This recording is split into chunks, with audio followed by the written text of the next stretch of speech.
ಕಲಬುರಗಿಯವರು doctor M ಕಲಬುರಗಿಯವರು ಈ ಲಿಂಗಾಯತ ಧರ್ಮ ಸಮಾಜ ಸಂಸ್ಕೃತಿ ಬಗೆಗೇನೆ ಸತ್ಯ ಹೇಳಿ ಹೇಳಿ ತಮ್ಮ ಪ್ರಾಣಾರ್ಪಣವನ್ನು ಮಾಡಿಕೊಟ್ಟಂಥವ್ರು. ನಿನ್ನೆ 30ನೇ ತಾರೀಕಿಗೆ ಅವರ 10ನೇ ವರ್ಷದ ಪುಣ್ಯ ಸ್ಮರಣೆಯನ್ನ ಮಾಡಿದ್ವಿ. ಅವರು ಕೊನೆಯ ಒಂದು ಭಾಷಣದೊಳಗ ಹುಬ್ಬಳ್ಳಿಯೊಳಗೆ ಒಂದು ಕೊನೆ ಕಾರ್ಯಕ್ರಮ ನಡೆದಿತ್ತು.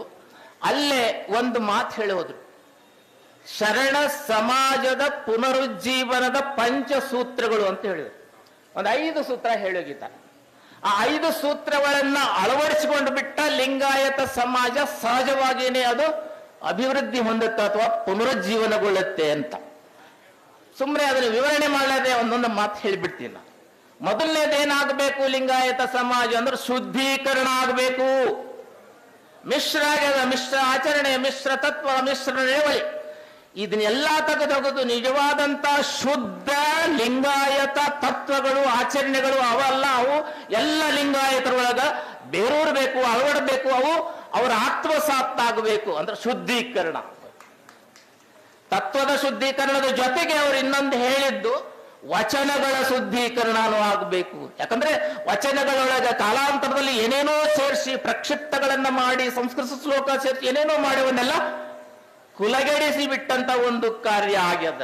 ಅವನ್ನು ಸಹಿತ ಶುದ್ಧೀಕರಣ ಮಾಡಬೇಕು ಅಂದಾಗ ಅದು ತತ್ವ ಮತ್ತು ತತ್ವವನ್ನು ಅಳವಡಿಸಿಕೊಂಡಂತ ವಚನಗಳು ಶುದ್ಧ ಆದಾಗ ನಿಜವಾದ ಶುದ್ಧ ಶಾಸ್ತ್ರ ಮತ್ತು ಆಚರಣೆಗಳನ್ನ ನಮ್ಮಲ್ಲಿ ಅಳವಡಿಸಿಕೊಳ್ಳಕ್ಕೆ ಸಾಧ್ಯ ಆಗುತ್ತಂತ. 2ನೇ ಮಾತು ಹೇಳಿದ್ರು ಅವರು, ಏಕೀಕರಣ ಆಗಬೇಕು. ನಮ್ಮ ಬಸವಣ್ಣನವರು ಏನ್ ಮಾಡಿದ್ರು, ಎಲ್ಲ ಜಾತಿ ಜನಾಂಗಗಳನ್ನ ಒಗ್ಗೂಡಿಸಿ ಒಂದು ಬಸವ ಧರ್ಮ ಅಥವಾ ಒಂದು ಶರಣ ಧರ್ಮ ಅನ್ನುವಂಥದ್ದನ್ನು ಕಟ್ಟಿದ್ರು. ಇವತ್ತು ಅದು ಒಡೆದು ಬೇರೆ ಬೇರೆಯಾಗಿ ಬೇರೆ ಬೇರೆ ಪಂಗಡಗಳಾಗಿ ತಮ್ಮ ಜಾತಿ ಬೇರೆ, ನಮ್ಮ ಜಾತಿ ಬೇರೆ, ನಮ್ಮ ಮೀಸಲಾತಿ ತಗೊಳ್ಳೋ, ನಿಮ್ಮ ಮೀಸಲಾತಿ, ಈ ಹೊಡೆದಾಡುವಂತಹ ಒಂದು ಕೆಲಸ ಏನಿರೋಲ್ಲ. ಇದನ್ನ ಮತ್ತೆ ನಾವು ದೂರ ಮಾಡಿ ಲಿಂಗಾಯತ ಅಂದ್ರೆ ಶರಣ ಧರ್ಮ ಒಂದು ಎಲ್ಲರೂ ಅನ್ನುವ ಹಾಗೆ ಎಲ್ಲ ಒಳಪಂಗಡಗಳನ್ನ ಸೇರಿಸುವ ಮೂಲಕ ಇದರ ಶಕ್ತಿಯನ್ನ ಹೆಚ್ಚಿಸಬೇಕು.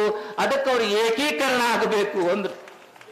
ಎಲ್ಲ ಪಂಗಡಗಳ ಏಕೀಕರಣ ಆಗಬೇಕು ಅಂತ 2ನೇ ಮಾತು ಹೇಳಿದೆ.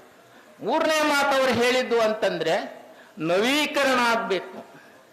ಕಾಲಕ್ಕೆ ತಕ್ಕ ಹಾಗೆ ನಮ್ಮ ತತ್ವಗಳನ್ನ ಅದಕ್ಕೆ ಚ್ಯುತಿ ಬರಲಾರದ ರೀತಿಯಲ್ಲಿ ಇವತ್ತಿನ ದಿನಮಾನಕ್ಕೆ ಹೊಂದಿಸುವಂತ ಕೆಲಸ ಮಾಡಬೇಕು, ಅದು ನವೀಕರಣ. ಇನ್ನೊಂದು ಹೇಳಿದ್ರು ಜಾಗತೀಕರಣ.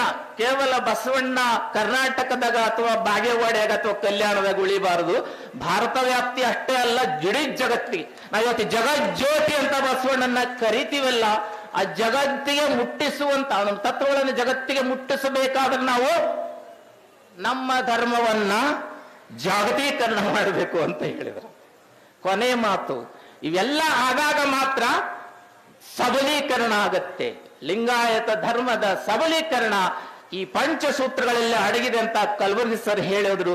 ಅವನ್ನ ನಾವು ಸರಿಯಾಗಿ ಪಾಲಿಸುವ ಮೂಲಕ ಈ ಲಿಂಗಾಯತ ಧರ್ಮವನ್ನು ಕಟ್ಟೋಣ, ಬೆಳೆಸೋಣ, ಬೆಳಗಿಸೋಣ ಅನ್ನುವಂತಹ ಮಾತನ್ನ ಹೇಳ್ತಾ ಬಹುರೂಪಿ ಚೌಡಯ್ಯನ ಒಂದು ಮಾತು ಮುಗಿಸ್ಬಿಡ್ತೇನೆ ನಾನು. ಬಹುರೂಪಿ ಚೌಡಯ್ಯ ಹೇಳಿದ್ದೇನು, ಬಸವಣ್ಣನಿಂದ ಬದುಕಿತ್ತಿ ಲೋಕ. ಈ ಲೋಕ ಏನಾದ್ರೂ ಸುಸಂಬದ್ಧವಾಗಿ ಅಂದ್ರೆ ಸಾತ್ವಿಕ ಬದುಕು, ಸ್ವಸ್ಥ ಸಮಾಜ, ಸುದೃಢ ರಾಷ್ಟ್ರ ಅನ್ನುವಂತ ಹಿನ್ನೆಲೆ ಒಳಗ ಈ ಜಗತ್ತೇನಾದ್ರೂ ಬದುಕಬೇಕಾದ್ರೆ ಬಸವ ತತ್ವಗಳಿಂದ ಮಾತ್ರ ಬದುಕುತ್ತಾ ಹೊರತಾಗಿ ಯಾವ ತತ್ವಗಳು ಇಲ್ಲ ಅನ್ನುವಂಥ ಮಾತನ್ನ ಹೇಳ್ತಾ ಇಂಥ ಒಂದು ಪವಿತ್ರ ಸಮಾರಂಭದಲ್ಲಿ ಭಾಗವಹಿಸಲಿಕ್ಕೆ ಅವಕಾಶ ಮಾಡಿಕೊಟ್ಟಂತ ಎಲ್ಲ ಪೂಜ್ಯರಿಗೆ ಮತ್ತು ತಮಗೆಲ್ಲರಿಗೂ ಅನಂತ ಶರಣಾರ್ಥಿಗಳನ್ನು ಸಲ್ಲಿಸಿ ನನ್ನ ಮಾತನಾಡ